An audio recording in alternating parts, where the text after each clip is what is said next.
امشب در 24 زنده از ریاض، هشدار تازه ترامپ به جمهوری اسلامی. Right now, one way or the other, make your move. As I said in my رئیس جمهوری آمریکا گفته برای ایران زمان زیادی باقی نمونده و تهران باید درباره توافق با آمریکا تصمیم بگیره. سفر خاورمیانه زیر ذره‌بین رسانه‌های آمریکایی. دموکرات‌ها از روابط تجاری نزدیکان ترامپ با کشورهای عربی انتقاد می‌کنند. و موافقت ریاض با واشنگتن برای سرمایه‌گذاری 600 میلیارد دلاری در آمریکا، بزرگترین قرارداد فروش تسلیحات در تاریخ، از توافق‌های کلیدی میان ترامپ و بن سلمان.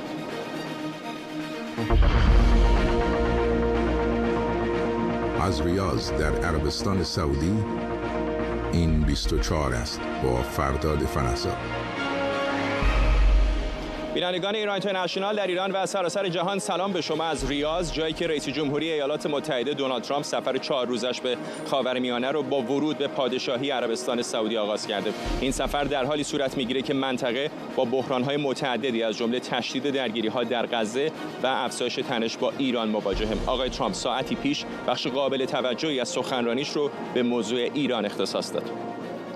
البته من امروز نیومدم اینجا که فقط گذشته پرآشوب رهبران ایران رو محکوم کنم، بلکه مسیر بسیار بهتری رو به اونها پیشنهاد کردم برای یک آینده بهتر و پر امیدتر.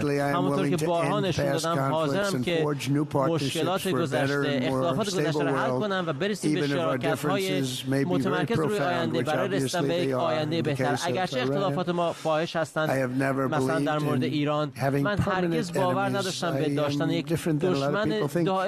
خیلی تصور متفاوتی از من دارم، ولی من دشمنان دائمی نمیخوام. ولی گاهی وقتا نیاز به دشمن دارید که کارتون رو بکنید و دشمنان به شما انگیزه میدن و به واقع برخی از نزدیکترین دوستان ایالات متحده آمریکا کشورهایی هستند که ما در نسل‌های گذشته علیه اونا جنگیدیم و حالا دوستان ما و متحدان ما شدن. میخوام با ایران به توافق برسم.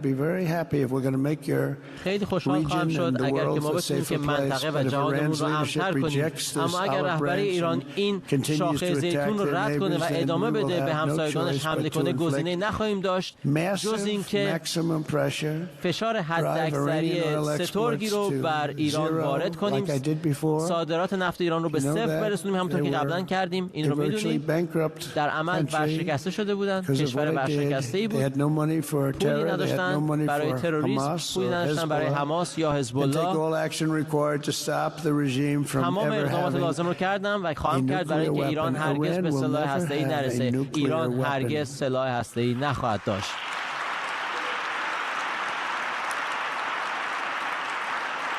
But with that said, Iran can have a much brighter future. با همین صحبت‌ها ایران میتونه آینده بسیار روشنی داشته باشه اگر که آمریکا و متحدانش رو با تروریسم و سلاح هسته‌ای تهدید نکنه. انتخاب با اونهاست. ما می‌خوایم که یک کشور موفق باشن، یک کشور فوق‌العاده امن و عالی باشن، اما نمیتونن سلاح هسته‌ای داشته باشن. این پیشنهادی است که دائمی نخواهد بود، ابدی نخواهد بود. زمان الان فرا رسیده برای اونها که تصمیم بگیرن و من صبر زیادی ندارم، وقت زیادی برای صبر کردن ندارم. اتفاقایی که دارن به سرعت میافتند رو باید ببینن و تصمیمشون رو همین الان بگیرن، یا اینجوری یا اونجوری. همکارم سمیرا قرایی هم اینجا در ریاض به من پیوسته. چه پذیرایی شاهانه ای از رئیس جمهوری آمریکا امروز کردن و این سخنرانیش در این مجمع سرمایه‌گذاری برای من خیلی جالب بود. فکر می‌کردم به ایران اشاره بکنه، ولی اینکه اینقدر توجه به ایران نشون بده، بخش قابل توجهی از حرفاش رو متوجه تهران بکنه، تهران رو مقایسه بکنه با این کشورهای حاشیه خلیج فارس، خیلی جلب توجه می‌کنه. همینطوره. راجع به تهران، راجع به ایران زیاد صحبت کرد. حالا بهش اشاره می‌کنم، همون استقبال رو اول یک کلیتی از سفر رو بهش نگاه بکنیم. اینها هر بخشی از این پذیرایی رو هم یک جایی بود که یک اسم رویال روی اسم اون مکان خودش رو نشون میداد و خب خیلی پادشاهانه بود واقعا.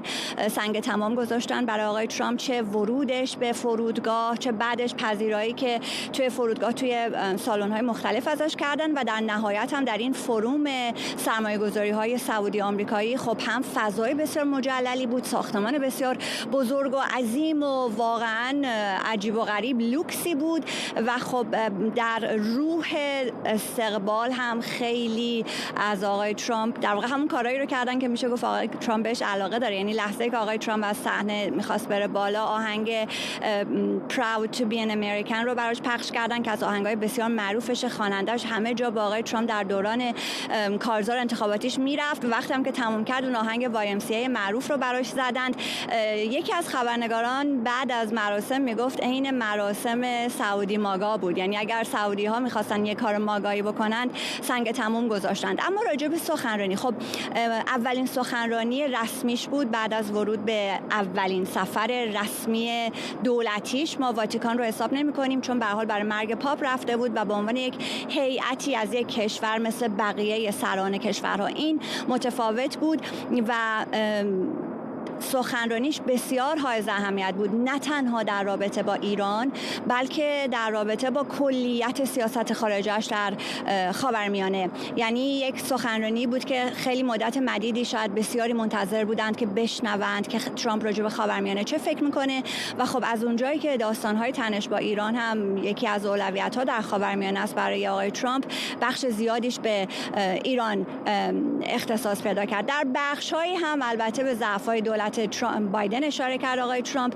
آقای ترامپ هم 7 اکتبر رو بخشی از عملکرد ضعیف آقای بایدن میدونه. حالا روسیه و اوکراین هم به همین ترتیب. حتی آغاز حملات حوثی‌ها به کشتی‌های تجاری رو هم بخشش رو به خاطر ضعف بایدن میدونه. این در حالیه که 1-2 روز بعد از 7 اکتبر حوثی‌ها هم وقتی که اسرائیل کارزار غزه رو شروع کرد، حوثی‌ها به تلافی حمله کردند. آقای ترامپ معتقده که بایدن توان نظامی کافی نشون نداده بود و اشاره میکنه به این ضعف‌های بایدن و در رابطه با ایران به پول‌های کلانی که بایدن آزاد کرد. بایدن آزاد نکرد. نکته اینجاست که بایدن به جمهوری اسلامی اجازه فروش نفت بیشتر رو داد از طریق اعمال نکردن جدی تحریم‌ها. بریم این بخش از صحبتاشو فردا با هم بشنویم.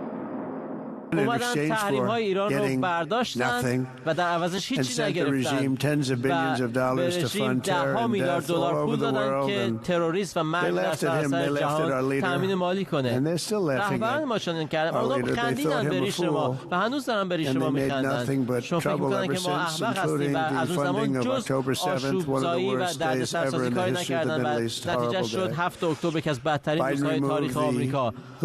بایدن حوثی‌ها رو از فهرست تروریست‌های سازمان برداشت. حتی در زمانی که موشک و پهپاد پرتاب می‌کردن به سمت شهر زیبای شما ریاض و کشتی‌های شما و کشتی‌های دیگران، دولت بایدن به واسطه ضعف خودش و بی‌کفایتی خودش پیشرفت به سمت صلح رو از مسیر درست منحرف کرد. به جای باثبات‌تر کردن منطقه، دستاوردهای ما رو به خطر انداخت و با وجود این دولت نسبتاً متخاصم در برابر شما به این دستاوردها رسیدین و این باعث میشه که دستاوردهای شما حتی بزرگتر جلوه کنن. اما در همین چند ماه اخیر از زمانی که ما به قدرت به کاخ سفید برگشتیم، آمریکا رو در داخل کشور و خارج کشور داریم قوی‌تر می‌کنیم. با اکثریت مردم و کشورهای منطقه داریم در جهت اهداف مشترکمون همکاری می‌کنیم. می‌خوایم که این آخرین عوامل آشوب و تروریسم رو نابود کنیم، کسانی که همچنان گروگان دارن و البته بدترین این نیروهای آشوبگر و خبیث ایران هست با نیروهای نیابتیش در عراق، لبنان، سوریه، یمن. مقایسه کنید چه تفاوتی هست و چه کنتراستی هست بین کارهایی که شما دارید میکنید در شبه جزیره عربستان و حرکات ایران.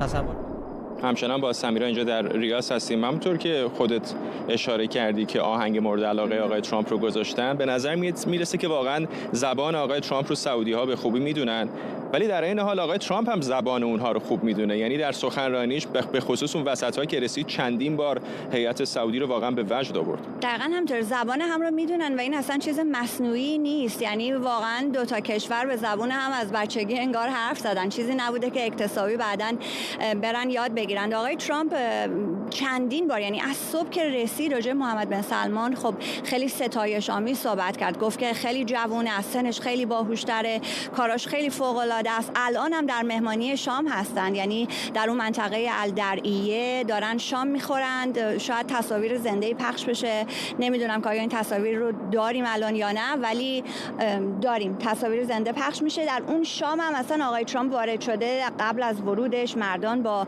اسب ایستادن، حرکات شمشیر انجام دادن، رو زمین نشستن، درام زدن، خیلی استقبالای عجیب غریب. و آقای ترامپ هم که وارد گفته عجب سنگ تمومی گذاشتین. حالا منظورم این هست که بگم بسیار از نظر فکری هم به هم نزدیکن. آقای ترامپ به شدت علاقه‌مند به این توسعه‌های تجاری و از این طرف محمد بن سلمان هم ثابت کرده که اهل این کار هست. چقدر حالا از محمد بن زاید الگو گرفته، میدونیم که به هر حال او خیلی الگوی مهمی بوده برای محمد بن سلمان. از خود آقای ترامپ الگو گرفته در تمامی این ویژن ها و طرح‌هایی که برای عربستان سعودی داره. به هر حال خیلی نزدیک به آنچه که آقای ترامپ مد نظرش است. بارها و بارها، مخصوصا جاهایی که راجع به محمد بن سلمان صحبت می‌کرد، خب جمعیت براش خیلی دست می‌زدن. یک نکته جالب، یک پروتکل دیپلماتیک جالبم بود که توی این سفرها همیشه میزبان مهمان اول معرفی میشه، یعنی به نشانه احترام و اینکه شما مهمان ما هستید. در مراسم امشب مجری تمام مدت اول بار با القاب فراوان محمد بن سلمان رو معرفی می‌کرد و بعد رئیس جمهور 45م 47م آمریکا دونالد ترامپ رو. و خب خیلی روحیه‌ای که احتمالاً اینجا در عربستان وجود داره نسبت به محمد بن سلمان، و هر جا هم که آقای ترامپ راجعش صحبت می‌کرد براش خیلی دست می‌زدن که از محمد بن سلمان تعریف کرده. ممنونم از تو سمیرا. جای دوری نرو، در ادامه برنامه امیدوارم دوباره سراغ تو بیایم. سمیرا قراره همکارم اینجا در ریاض با ما. صحبت‌های امروز دونالد ترامپ درباره ایران که سمیرا هم تا حدودی بهش اشاره کرد نسبتاً طولانی بود. او با اشاره به وضعیت نابسامان زیرساخت‌ها و محیط زیست در ایران گفت دهه‌ها بی‌توجهی و سوء مدیریت ایران رو در تاریکی فرو برده و به گفته او در حالی که کشورهای عربی بیابان‌ها رو به زمین‌های حاصلخیز تبدیل می‌کنن، رهبران ایران زمین‌های سبز رو به بیابان‌های خشک تبدیل کردن.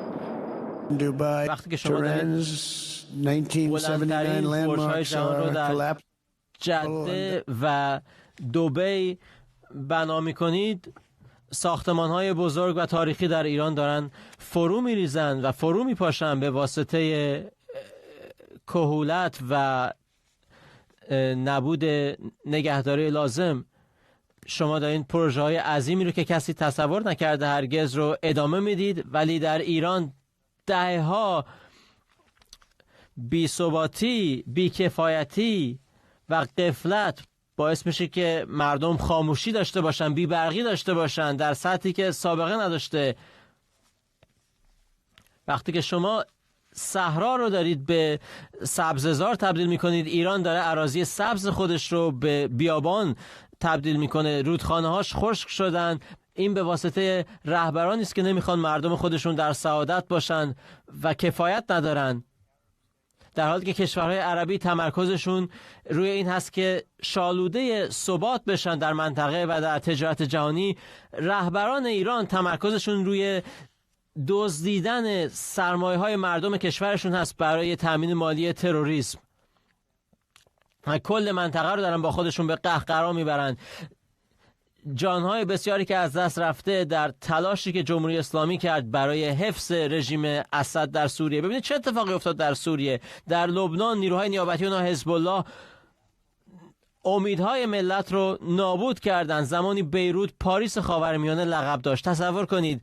و همه این فلاکت و بدبختی و بسیار بیشتر از اون، همه اونها رو میشد کاملا ازش پرهیز کرد. کاملا قابل اجتناب بود و محمد این رو میدونه.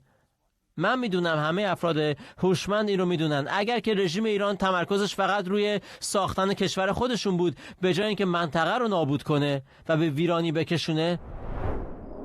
شکریا برادوس، پژوهشگر امنیت بین‌الملل و سیاست خارجی هم از واشنگتن دی سی به ما پیوسته. خانم برادوس، همونطور که به سمیرا هم داشتم میگفتم بخش قابل توجهی از صحبت‌های آقای ترامپ متمرکز روی ایران بود، ولی نکته‌ای که برای من جلب توجه کرد این بود که گفت من به دنبال توافق با ایران هستم، هیچ دشمنی نباید تا همیشه ادامه پیدا بکنه، اما اگر ایران این شاخه زیتون رو نپذیره منتظر بودم که بگه مثلا با اقدام.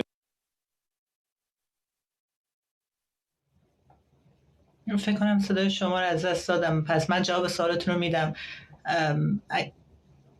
ببینید در مورد سخنان ترامپ در مورد اینکه در مورد جمهوری اسلامی حرفی رو زد که خب ما بارها در موردش صحبت کردیم، به خاطر سیاست خارجی که جمهوری اسلامی این سیاست ایدئولوژی که داره در خاورمیانه را داره دنبال میکنه، با حرفا و وعده‌های اقتصادی شکوفایی یک کشور نمیشه یک ایدئولوژی که جمهوری اسلامی بر پایه این ایدئولوژی تشکیل شده رو تغییر داد. شاید ترامپ در این که عربستان رو داره میبینه که همونطور که خودش هم توصیف کرد که یک بیابان رو چگونه به این قسمت از پیشرفت رسوندن میشه، جمهوری ایران رو که خودش یک کشوری با خدمات تاریخی و منابع سرسبزش که هست میتونه کشوری خوب باشه برای سرمایه‌گذاری که ترامپ مد نظرش هست. ولی چیزی که در مورد جمهوری اسلامی شاید ترامپ بفهمه بعد از اینکه این مذاکرات به نتیجه نرسه یا اگر به نتیجه رسید موقت هم باشه، میفهمه که جمهوری اسلامی یه ایدئولوژی که تا وقتی در قدرت هست چنین آینده‌ای که در عربستان داره نمیشه برای ایران مد نظر گرفت. و اینکه به نظر من در حالت کلی باید این صحبت‌های ترامپ رو نگاه کرد که خیلی موضوعات مهمی درباره خود خاورمیانه که یکی از برنامه‌های جمهوری اسلامی بوده که همیشه فشار رو وارد کنه هم به نیروهای آمریکایی هم به آمریکا که از خاورمیانه خارج شه. دقیقاً من خاطرم هست در همین برنامه‌های تلویزیونی بارها در مورد این مهمانایی بودن یا کسانی بودن که در مقابل سیاستی که جمهوری اسلامی صحبت می‌کرد میگفتن جمهوری اسلامی تونسته بعد از 7 اکتبر حمله‌ای که حماس انجام داده سیاستش موفق شده به خاطر اینکه مجبور میکنه آمریکا نیروهاشو خارج کنه، آمریکا خارج میشه از خاورمیانه. یعنی این گفتگوها بود و همیشه من جوابم این بوده که برعکس این باعث میشه که آمریکا بیشتر در خاورمیانه بمونه. و به نظر من پیامی که امروز از ترامپ دیدیم در عربستان و حتی نشست‌هایی که خواهد داشت فردا و اون قراردادهایی که داره امضا میکنه با کشورهای عربی یک یک پیام رو به ما میده و اون پیام اینه که آمریکا از خاورمیانه نه تنها خارج نخواهد شد بلکه پایه‌های اقتصادی رو در خاورمیانه برای منافع آمریکا داره میگذاره که برای قرن‌ها حضور این کشور در این منطقه رو تقویت میکنه و برای هر منافع اقتصادی که آمریکا میره، برای اینکه این منافع اقتصادی خودش رو حفظ کنه 100% حمایت نظامی آمریکا هم اونجا باید باشه که این منافع خودش رو حفظ کنه. پس این نشست و این سفر به عربستان نشون میده که آمریکا نه تنها از خاورمیانه خارج نخواهد شد بلکه به خاورمیانه قوی‌تر برگشته و خواهد ماند. اون سیاستی که همیشه آمریکا داشته، آمریکا خرج کرده برای حفظ امنیت جهانی، خرج کرده برای تغییر نظام‌ها در خاورمیانه و منافع اقتصادی این خرجی که آمریکا از نظر نظامی و اقتصادی کرده برای کشورهای دیگری بوده. مثلا برای چین بوده که تونسته بیا در داخل خاورمیانه از نظر اقتصادی قدرت نمایی کنه و همین نزدیک شدن آمریکا به عربستان از نظر برنامه صلح‌آمیز هسته‌ای یا فروش تسلیحات نظامی که ترامپ امضا کرد، یکی از دلایل امضا کردن این موضوعی بوده که اگر آمریکا این تسلیحات رو نمیداد، اگر آمریکا این برنامه رو نمیداد، چین آماده بوده و حتی شی جین پینگ این آفر رو روی میز بن سلمان هم گذاشته. یعنی اگر شما یک به یک این موضوعات منطقه‌ای رو در نظر بگیرید در مورد سیاست آمریکا در منطقه، می‌بینید که ما با خاورمیانه جدید روبرو هستیم، با سیاست جدید آمریکا در خاورمیانه روبرو هستیم. یکی دیگه از این سیاست‌های جدید هم برمیگرده به خود اسرائیل.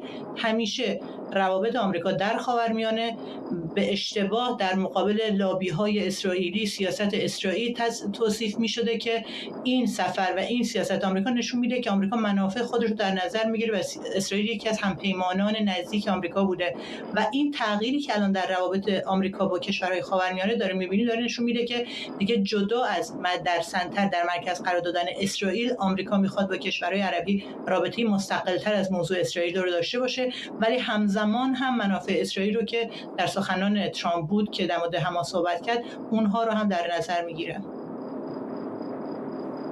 درسته که کشورهای عربی حاشیه خلیج فارس خصومتی با اسرائیل مانند مثلا جمهوری اسلامی ندارن، اما می‌دونیم که آقای نتانیاهو هم این اندازه از روابط گرم بین واشنگتن و پایتخت‌های حاشیه خلیج فارس رو طبیعتاً با نگرانی دنبال می‌کنه. چطور به نظرتون او این توافق‌ها رو، این روابط گرم رو ارزیابی می‌کنه؟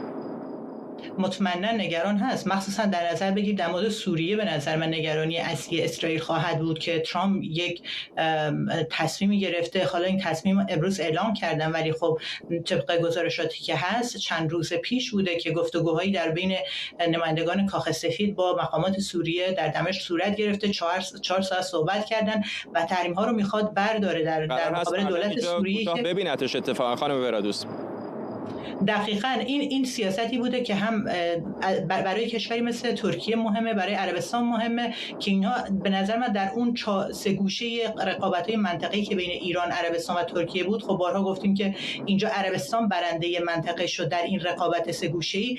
الان کشور ترکیه در سوریه به نظر بیشتر رقابت میکنه با کشورهای عربی. درسته تنش‌هایی با اسرائیل داره، ولی با کشورهای عربی که میخوان در بازسازی سوریه در قدرت باشن، اون رو اینجا رقابت وجود داره. برای همینم ترامپ وقتی گفت که من برای بن سلمان هر کاری رو میکنم، که خیلی از نظر عاطفی هم داشت صحبت میکرد، ولی یادش نرفت که در مورد اردوغان هم صحبت کنه که یکی از خواسته‌هایی که اردوغان از سوریه از ترامپ خواسته این بوده که این تحریم ها رو برداره. تحریم هایی که اگر برداشته بشه و کشورهای عربی وارد سوریه نشن، از الان ترکیه تمام قراردادهای نظامی، اقتصادی، ساخت‌وساز سوریه رو از الان داره سعی میکنه که کنترل کنه و این ممکنه در این سیاستی که میگم نگرانی اصلی نتانیاهو و اسرائیل در مورد سوریه هست، ممکنه نزدیک شدن عربستان به دولت سوریه کمی از این نگرانی‌ها رو برای دولت نتانیاهو کمتر کنه. ولی مطمئنا سیاستی که ترامپ داره بر مبنای خارج قرار دادن نتانیاهو و بیشتر تمرکز کردن بر منافع خود آمریکا از نظر اقتصادی،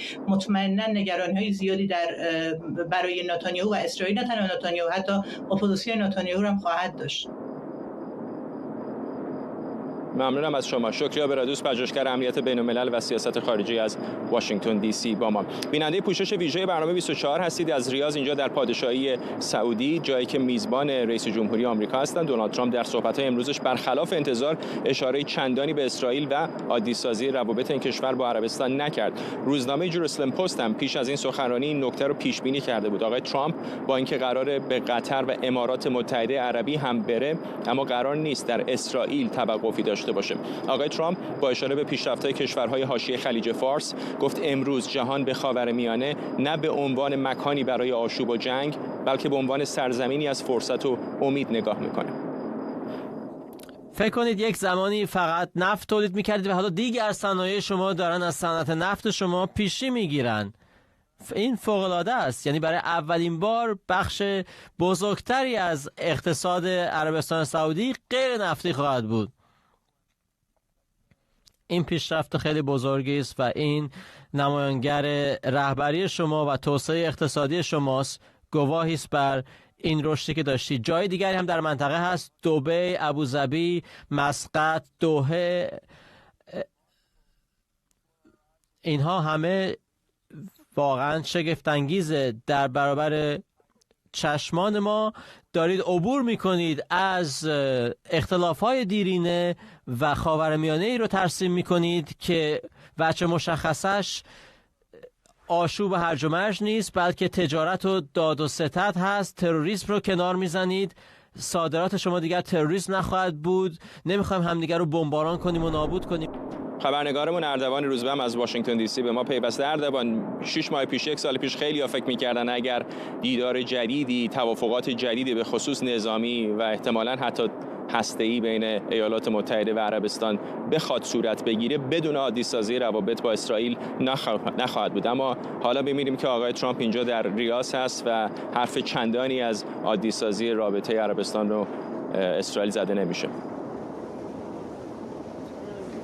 روز یکشنبه بنیامین نتانیاهو تلاش کرد بار دیگه اثبات بکنه که رابطش با آمریکا در بهترین سطح ممکنه، اما حتی همتایان حزبی خودش در لیکود هم این باور رو ندارن. کسی که پیش از این در دور اول حضور ترامپ در کاخ سفید اتفاقات مهمی رقم خورد براش و در واقع به اسرائیلی که به پیمان ابراهیم وارد شد، 4 کشور عادی سازی روابط با 4 کشور عربی، رسمیت شناختن حق اسرائیل در بلندی‌های جولان و حتی قبول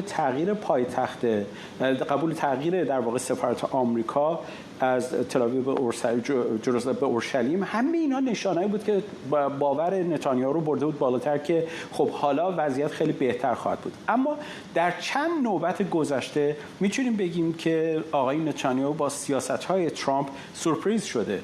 وقتی که توافق با حوثی‌ها اتفاق افتاد، درست وقتی که ارتش اسرائیل مشغول بمباران مناطقی از یمن بود و از این اتفاق بی اطلاع بود، درست وقتی که در کاخ سفید در کنار آقای ترامپ نشست، مطلع شد که جمهوری اسلامی در حال توافق و در واقع در حال نشست برای یک توافق با آمریکا هستش و در همه این موارد به نظر میرسه که آنچنان که بایسته بود اسرائیلیا جدی گرفته نشدن. حالا در سفر فعلی، درست در زمانی که گروگان آمریکایی اسرائیلی آزاد میشه و باز هم این رو پیروزی ترامپ قلمداد میکنن، بلومبرگ میگه که این در واقع برعکس دفعات قبلی که موجب شادی نتانیاهو بوده، اما این آزادی به نظر میرسه خیلی خوشحالش نمیکنه، به دلیل اینکه این هم باز به نظر میاد یک ارتباط مستقیم آمریکا با به نوعی موفقیت به یک چراغ سبز از ناحیه حماس دونسته. درست حماسی که در حال حاضر اسرائیل آماده استش که تا دوباره یک حمله گسترده رو آغاز کنه، حالا ترامپ داره میگه که با اونها هم به نظر میاد یک چراغ سبز میبینه. به همین دلیل آنچه که مطرح میشه این هستش که اولویت اول در دیدار آقای ترامپ از خاورمیانه اسرائیل نخواهد بود، چیزی که بسیار جای بحث داره. اسرائیلی که آماده بوده در یک جنگ تمام عیار با جمهوری اسلامی روبرو بشه، حالا بسیاری گمانه‌زنی ها بر این هستش که اگر هر نوع توافقی از ناحیه آقای ترامپ با حماس انجام بشه و یا بحث‌های این چنین مطرح بشه، نه تنها سیاست خارجی آقای نتانیاهو زیر سوال خواهد رفت، بلکه موجب اعتراضات داخل کشور خواهد شد، چیزی که دوباره باعث تزلزل حضور نتانیاهو در دولت و همچنین حزب طرفدارش یعنی لیکود خواهد بود. و این وضعیت فعلی با توجه به اینکه ترامپ هیچ برنامه‌ای هم برای دیدار از اسرائیل نداره، نشون میده که در حال حاضر به نوعی به رغم اظهارات آقای نتانیاهو در ارتباط با اینکه اون کاملا همسو هستش با ترامپ، کاملا متفاوته و این انزوا میتونه تاثیر مؤثری بر اسرائیل و حضورش در منطقه و به خصوص درگیری با جمهوری اسلامی داشته باشه. ممنونم از تو. خبرنگارمون اردوان روزبه از واشنگتن دی سی. همچنان سمیرا قرایی هم اینجا در ریاض با من هست. سمیرا، این نکاتی که در مورد ایران گفت میبینم در همین کمتر از 2 ساعتی که گذشته کلی بازخورد و واکنش نشون داده، به خصوص اون تیکه که میگه من همچنان یک شاخه زیتونی رو به سمت رهبر ایران دراز میکنم با امید اینکه بشه دشمنی‌های قدیم رو کنار گذاشت. همینطوره، شاخه زیتون چیزی نبود که آقای ترامپ بیشتر اسمش رو اون کاری که داره میکنه، حالا مذاکره، توافق، همه اینا رو اسمش رو بذاره شاخه زیتون. قدیم‌تر در آستانه 20 ژانویه که بخواد وارد کاخ سفید بشه و تا چند هفته بعد از اون میگفت که من کاری خواهم کرد که تأسیسات هسته جمهوری اسلامی از بین بره، ولی نرم، با زبان، با کاغذ. یعنی معادل نظامیش رو در نظر داشت که از طریق توافق انجام بده. این اسم شاخه زیتون رو نمیشه روی این گذاشت. ولی صحبت‌هایی که امروز کرد و مخصوصاً وقتی که گفت اگر قبول نکنند کارزار فشار حداکثری رو به نهایت خواهم رسوند و حرفی از بمباران نزد، خب اینها بسیار تحولات مهمی هست. و بحث بمباران هم نگاه بکنیم، چند دقیقه قبلش میگه ما اصلا دیگه در منطقه‌ای نیستیم که کشورها به سمت هم بمب پرت بکنند، یا میگه من کسی نیستم که بخوام به کسی بمب بزنم. یعنی همه این حرفا رو زده. یک بیلداپ، یک مقدمه چینی جالبی کرد تا به ایران رسید. اون مقدمه چینی جالب اشاره بود به شهرهای مثل ریاض و ابوظبی و دولت‌هایی مثل آنچه که در امارات متحده عربی و عربستان سعودی سر کار هستند و میگه این کشورها، این شهرها رو مردم این منطقه ساختن، مردم این کشورها ساختند با تلاش خودشون، با فرسودگی و خستگی که از جنگ و بدبختی و تفرقه داشتند. نسلی اند که اونها رو پشت سر گذاشته، الان میخوان کنار هم وایسن، میخوان تجارت کنن، میخوان هارمونی داشته باشن، میخوان متحد باشن. و بعد میگه این شهرها رو، ابوظبی و ریاض رو نئوکان ها نساختن، نیشن بیلدر ها، اونها که ملت سازی میکنن نساختن، لیبرال های نان پروفیت نساختن، اینها رو مردم اینجا ساختن. با هواپیمای قشنگ کسی نیومده اینجا پیاده بشه به خاورمیانه بگه چی کار کن چی کار نکن. این حرفاش خیلی مهمه و بعد یه تقابلی ایجاد میکنه بین بغداد و کابل و ابوظبی و ریاض. میگه اینا رو نگاه بکنید، اونها با $1 تریلیون رفتن بغداد و کابل، سرنوشتش اونه. اینا رو نگاه بکنید که مردم خودشون ساختن الان کجان و به بن سلمان میگه از همه جای دنیا دارن میان که شهرهایی که تو ساختی رو ببینن. این حرفا رو میزنه و بعد به ایران اشاره میکنه، به بحث بی‌آبی، بی‌برقی، مافیای آب، این که جمهوری اسلامی هر چه در توان داره میذاره برای اینکه خاورمیانه رو تکه پاره کنه. میتونست اونو بذاره صرف ساختن یک دولت مردمی، یک دولتی که برای مردمش رفاه میاره و بعد به جایی میرسه میگه که من نمیخوام دشمنی ها که قرار نیست تا ابد باشه، ما دشمن لازم داریم ولی دشمنی که قرار نیست تا ابد بمونه و خیلی روشن داره یک راهی پیش روی جمهوری اسلامی میگذاره تا بپیونده به این موجی که در خاورمیانه به زعم آقای ترامپ برخاسته و نمیدونه که بحث مثلا مذاکره با ایالات متحده برای علی خامنه‌ای چگونه است یا بحث اصلا دشمنی با آمریکا چقدر تو ایدئولوژی علی خامنه‌ای ریشه داره. فقط یه چیز رو بگم در انتها کوتاه، اینکه یک نکته‌ای بود من چند وقت پیش در یکی از ویدیوهای شبکه‌های اجتماعیمون خیلی کوتاه بهش اشاره کردم.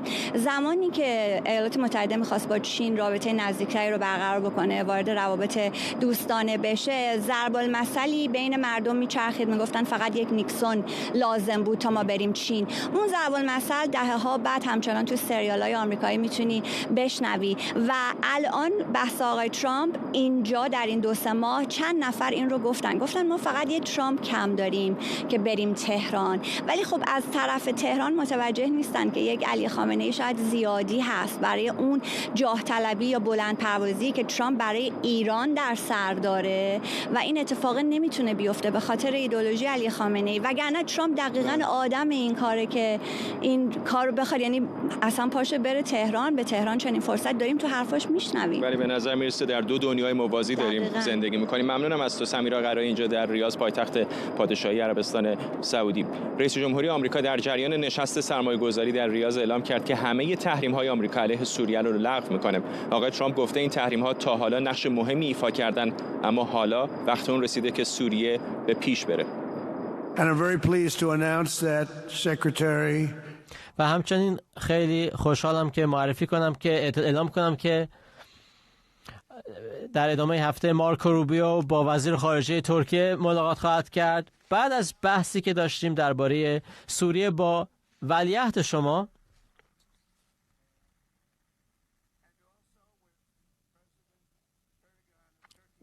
و همچنین با پرزیدنت اردوغان، یکی از دوستان من هست، کسانی که براشون احترام قائلم. اعلام خواهم کرد ختم تحریم‌ها علیه سوریه برای اینکه بهشون فرصتی بدیم برای تجربه صلح و شکوفایی. شایان سمیع، کارشناس امنیت ملی از ویرجینیا به ما پیوسته. آقای سمیع، زمزمه این که شاید دولت آمریکا یکم شرایط رو آسان‌تر بکنه یا حتی ملاقاتی داشته باشه با مقامات سوریه جدید مطرح بود، اما اینکه یهو بخواد آمریکا همه تحریم‌ها رو برداره و حتی فردا اینجا در عربستان سعودی هرچند کوتاه گفته شده که قرار هستش که با احمد الشر ملاقات بکنه، خیلی ها رو غافلگیر کرد. چقدر به نظرتون این یک تغییر پارادایم میتونه ایجاد بکنه در منطقه و به طور خاص در سوریه؟ با عرض ادب حضور شما جناب فرزاد گرامی که الان نزدیکتر به مردم ایران هستید و مردم عزیز ایران، ببینید این یک تغییر پارادایم بسیار جدی هست، برای اینکه آقای ترامپ در حال حاضر بر این باور هست که با همه این هندوانه هایی که ایشون زیر بغل محمد بن سلمان گذاشت، همه اون هندوانه هایی که محمد بن سلمان زیر بغل ایشون گذاشت، یک نیازمندی به همکاری مشترک و اینه که من پشت تو رو میخارونم تو هم پشت منو بخارون هست. در حال حاضر محمد بن سلمان نیاز داره که از طرف ترامپ به عنوان فرد مشروع دنیای خاورمیانه و کشورهای حوزه خلیج فارس معرفی بشه که شد. و دونالد ترامپ هم احتیاج داره به عنوان اون کسی که میتونه مناجی صلح و بهبود روابط در منطقه خاورمیانه و کشورهای حاشیه خلیج فارس باشه که میخواد به اون برسه. ترامپ به دنبال این هست که بخواد برای خودش یک مشروعیتی رو ایجاد بکنه که بگه این من بودم که تونستم این کار رو به نتیجه برسونم.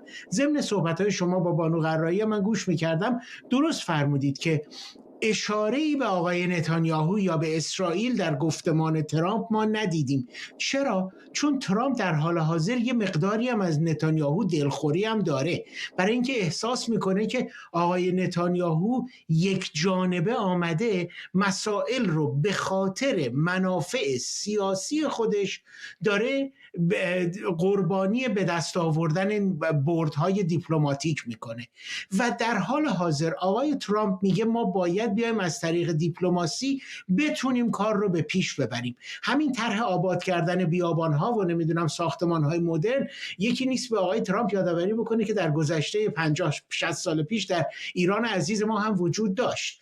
اما در حال حاضر ترامپ با تمام اون توپ و تشرهایی هم که برای جمهوری اسلامی داشت، سرانجام کار مجددا یادآوری کرد که این یک فرصت همیشگی نیست. الان جمهوری اسلامی است که داره در حوزه انزوا قرار میگیره و ترامپ که داره کوشش میکنه از طریق همکاری و جذب همگانی کشورهای حوزه خلیج فارس بخواد جمهوری اسلامی رو انزواش رو طولانی‌تر و بدتر بکنه. ممنونم از شما. شاهین سمی، کارشناس امنیت ملی از ویرجینیا با ما. دونالد ترامپ رئیس جمهوری آمریکا در حالی به خاورمیانه سفر کرده که گسترش فعالیت‌های تجاری خانواده‌اش در این منطقه انتقادات گسترده‌ای رو درباره تضاد منافع بی‌سابقه برانگیخته. پسران ترامپ که سازمان ترامپ رو مدیریت می‌کنن، اخیراً قراردادهای بزرگی در عربستان، قطر و امارات پیش بردن، از جمله پروژه 5 میلیارد و 500 میلیون دلاری گلف و ویلاهای لوکس در قطر و برجی 80 طبقه در دبی. منتقدان این اقدامات رو غیر اخلاقی و حتی مغایر با قانون اساسی آمریکا می‌دونن. آرش شعلایی خبرنگارمون از کنگره به ما پیوسته. آرش، خیلی انتقادها زیاد هست، نه فقط به خاطر سرمایه‌گذاری‌هایی که بنیاد آقای ترامپ به واسطه پسرانش در منطقه داره، بلکه به خاطر زمزمه دادن یک هدیه بسیار گرانبها، یک بوینگ 747 از سمت قطری‌ها به آقای ترامپ به عنوان ایرفورس وان جدید.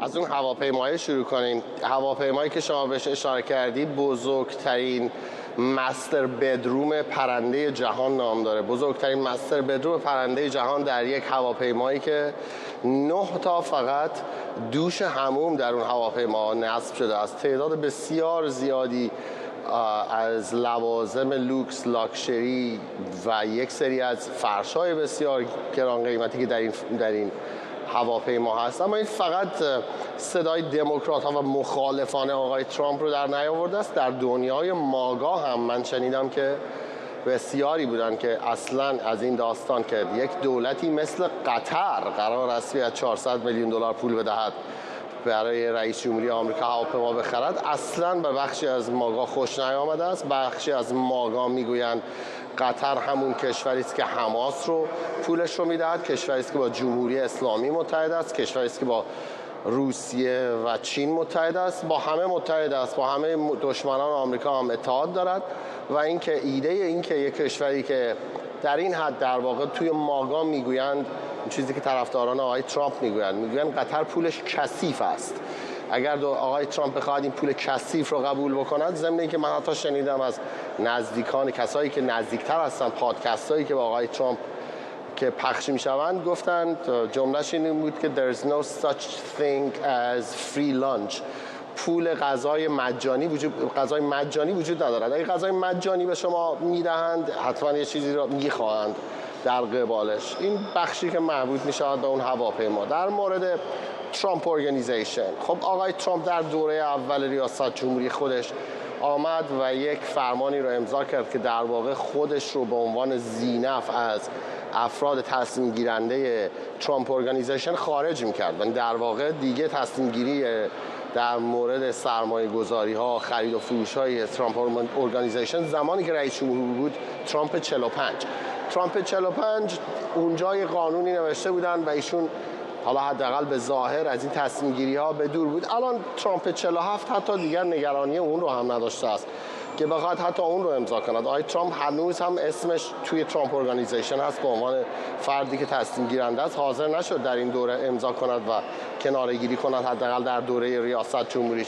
پیشنهاداتی که شما گفتید، خب فرقی که خانواده ترامپ دارد با تمام خانواده‌های دیگری که ما در آمریکا میشناسیم به عنوان سیاستمدار یا حتی در اروپا، این که خانواده ترامپ تاجر بودن ابتدا و املاک و معاملات در واقع میفروختند و بعد وارد سیاست شدند و خب خیلی ها در آمریکا میگویند آقای ترامپ و ارگانیزیشنش نمیتونست بیزنسش رو بخواد تعطیل بکند و الان بخواد از این مخصوصا موقعیت هایی که شما نام بردی 5.5 میلیارد دلار در قطر، 2 میلیارد دلار در دبی، یک سرمایه گذاری بسیار عظیم در رمز ارزها و کریپتوکرنسی در ابوظبی، تحلیلگران بخششون میگویند غیر معقولانه خواهد بود که از ترامپ ارگانیزیشن بخوایم تمام این منافع رو چشم پوشی کند فقط به خاطر اینکه الان دونالد ترامپ رئیس جمهوری آمریکاست.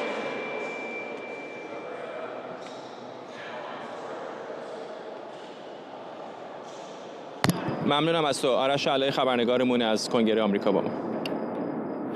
بیننده ویژه برنامه 24 هستید از ریاض. ساعتی پیش رئیس جمهوری آمریکا و ولیعهد عربستان سعودی توافقنامه‌ای برای شراکت راهبردی در زمینه‌های مختلف میان دو کشور امضا کردند. کاخ سفید اعلام کرده عربستان سعودی قراره 600 میلیارد دلار در آمریکا سرمایه‌گذاری کنه. آقای ترامپ و محمد بن سلمان همینطور چندین توافقنامه و تفاهمنامه همکاری در زمینه انرژی، دفاعی، معدنی، پزشکی و فضایی امضا کردند. در میان توافقنامه‌های امضا شده بزرگترین قرارداد فروش تسلیحات در تاریخ هم وجود داره. واشنگتن گفته ارزش این قرارداد نزدیک به 142 میلیارد دلار و شامل تامین پیشرفته‌ترین تجهیزات و خدمات جنگی از سوی بیش از 12 شرکت دفاعی آمریکایی برای عربستان سعودی میشه. در ماه‌های آینده موارد دیگری رو هم نهایی خواهیم کرد تا این مجموعه به 1 تریلیون دلار برسه در حیطه‌های مختلف، از نظامی، اقتصادی، پژوهشی و در جهت اشتغالزایی و توسعه تولید ناخالص ملی کشور ما. بنابراین ایالات متحده آمریکا یکی از مقصدهای اصلی PIF صندوق سرمایه‌گذاری عمومی عربستان سعودی است. 40% سرمایه‌گذاری‌های ما در ایالات متحده آمریکا انجام میشه. شمار شرکت‌های آمریکایی که در پادشاهی ما فعالیت می‌کنند 1300 شرکت هست. آخرای برنامه است. سمیرا قرایی بار دیگه اینجا به ما پیوسته. چند ساعت دیگه آقای ترامپ راهی قطر خواهد شد. ما هم طبیعتاً با او به دوحه میریم. این تنها مقصد آقای ترامپ نیست. دوحه هست، ابوظبی هست و به نظر میرسه که آمریکا کلاً یک نگاه جدیدی به منطقه خلیج فارس به خصوص این کشورهای عرب حاشیه‌ای این آبراهه داره برای یک دوران جدیدی از سرمایه‌گذاری و توسعه. آقای ترامپ قبلتر هم به این مشخصاً 3 کشور بسیار ثروتمند حاشیه خلیج فارس علاقه‌مند بود، ولی خب به نظر میرسه که این تمرکز رو الان در این دوره بیشتر کرده، توافقات تجاری بیشتره و بعدم در این چند ماه گذشته این کشورها میانجی‌های بسیار مهمی بودن در تحولات منطقه. یعنی عربستان سعودی جده میزبان مذاکرات بین آمریکا و روسیه بود. امارات نامه ترامپ به علی خامنه‌ای رو انور قرقاش از سمت امارات آورد. قطر هم میانجیگری میکرد بین حماس و اسرائیل. این 3 کشور در این مدت به حال درخشیدن در امور دیپلماتیک و خب از این منظر هم برای آقای ترامپ اهمیت داره آمدن به اینجا و قرار هست که فردا یک سخنرانی کوتاه انجام بده در شورای همکاری خلیج فارس. بعد از اون هولوحش ظهر به وقت ما اینجا در ریاض که فقط نیم ساعت با تهران فرق داره قراره که راهی دوحه بشه و سفرش هم 24 ساعت در دوحه ادامه میده و بعدم 24 ساعت در ابوظبی امارات خواهد بود. فقط اگر که وقت باشه در اینجا یک نکته کوچیک راجع به پیمان ابراهیم بگم، چون میشنیدم که با مهمان ها هم صحبت میکردی. اتفاقا ترامپ یک جمله بسیار مهمی رو گفت راجع به پیمان ابراهیم. ابراز امیدواری کرد که عربستان سعودی بپیونده به پیمان ابراهیم. اسمش رو عادی سازی روابط با اسرائیل نگذاشته، اسمش پیمان ابراهیم گذاشت و گفت که به او افتخار خواهند داد اگر بپیوندند و به تمام کسانی که برای صلح صلح و ثبات در خاورمیانه تلاش کردند. اسمی از اسرائیل نیاورد و گفت ولی به زمان خودتون، زمانی که مناسب شماست این کار رو بکنید. این جمله بسیار بی سابقه است، به این معنا که ایالات متحده فشاری بر عربستان برای عادی‌سازی با اسرائیل نمیاره، میگه خودتون هر وقت دلتون خواست. ممنونم از تو. همکارم سمیرا قراره اینجا در پایتخت پادشاهی سعودی ریاض و ممنونم از شما که بیننده پوشش ویژه ما بودید از پایتخت عربستان سعودی. فردا از دوحه با پوشش ویژه دیگری همراه شما خواهیم بود.